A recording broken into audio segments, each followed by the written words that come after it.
Eh bien, yoplait tout le monde, comment allez-vous? Moi ça va super. Aujourd'hui on se retrouve pour une nouvelle vidéo où je vais vous faire un suivi chez les Camponotus nicobarensis. Dans ce suivi, je vais principalement vous parler de l'installation de la nouvelle aire de chasse qui est vraiment énorme et qui du coup remplace l'ancienne et qui sera sûrement donnée soit au Camponotus fetchenkoi ou soit plus tard aux Aphaenogaster subterranea. Cette aire de chasse me permet du coup d'améliorer grandement ma vision de la colonie, surtout pour le nourrissage et c'est surtout plus simple pour le nettoyage et ça permet un peu disons de permettre à la colonie de s'éparpiller un peu partout. Aussi, c'est une aire de chasse que j'avais acheté lors de la dernière bourse de Béthune qui était celle d'été il y a déjà quelques mois. C'est une aire de chasse qui vient de chez Gestion du coup et il y a sa page qui est sur Facebook où je crois aussi qu'il a un site internet. Du coup, si vous voulez ce même type d'aire de chasse, n'hésitez pas à le contacter. Il fait aussi des trucs sur mesure. Sinon, pour vous parler un peu plus en détail de la colonie, là on est carrément sur une colonie de, je dirais, entre 800 et 1200 individus. Je peux pas compter comme ça approximativement. Enfin, plutôt précisément. Pour vous rappeler, c'est quand même une colonie qui l'année dernière était environ peut-être 80-100 ouvrières. Et dans l'espace de disons 10 mois de temps, quasiment moins d'un an, on est arrivé carrément au millier d'individus. Comme que c'est vraiment une espèce qui est assez exclusive et qui n'est pas à mettre entre les mains de n'importe qui. Sinon, ça reste une espèce qui reste adaptée et parfaite pour débuter dans les fourmis, que cela soit pour un débutant ou une première personne qui souhaite acquérir sa première exotique. C'est une espèce aussi qui a la particularité d'être accessible, elle coûte pas très cher pour seulement une quinzaine ou une vingtaine d'euros. On peut facilement repartir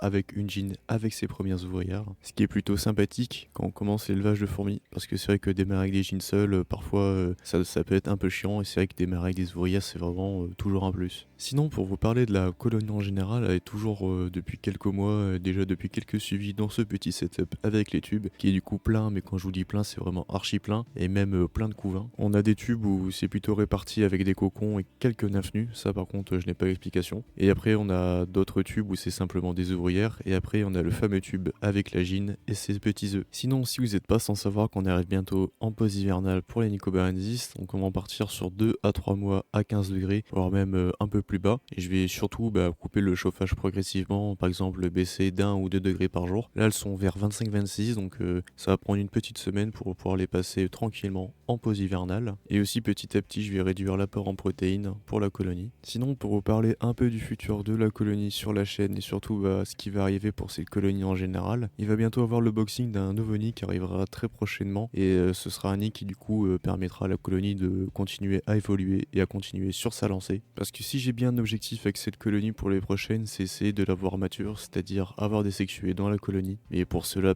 il faut du coup de l'espace et il faut pouvoir leur offrir un nid adapté à la taille de la colonie. A savoir aussi que le setup où elles sont actuellement avec les tubes ira sûrement soit pour les Camponotus fetchenkoi ou bien soit pour les Camponotus pariusley prochaines. Donc dans tous les cas, ce setup là ne partira pas à la poubelle et sera tout de suite réutilisé pour une autre colonie. Sinon, j'espère que l'objectif que je me suis donné d'avoir cette colonie mature va se concrétiser pour l'année prochaine. Et surtout, j'espère que la pause hivernale va bien se passer. Elle s'était bien passée les dernières, donc j'espère que cette année il n'y aura pas trop de problèmes. Après aussi, je m'attends à avoir une petite mortalité l'année prochaine, car tout simplement les premières ouvrières qui venaient des premières générations vont sûrement bientôt mourir, parce qu'elles sont souvent plus faibles et ont une espérance de vie qui est moins élevée que les nouvelles. Sinon, je pense que j'ai dit ce que j'avais à dire sur cette espèce pour cette année et sur tous les suivis en général qu'il y a eu pour cette espèce au cours de l'année. Du coup, j'en ai terminé avec cette vidéo. Si cette vidéo vous a plu, n'hésitez pas comme d'habitude à mettre un pouce bleu à celle-ci. Et si vous avez des questions, que cela soit sur la colonie ou bien d'autres questions sur l'élevage de fourmis, n'hésitez pas à mettre un commentaire, ils sont faits pour ça. Et surtout, si vous voulez suivre les aventures de cette nicobarensis l'année prochaine, n'hésitez pas à vous abonner. Allez, moi je vous laisse ici. Allez, salut les gars!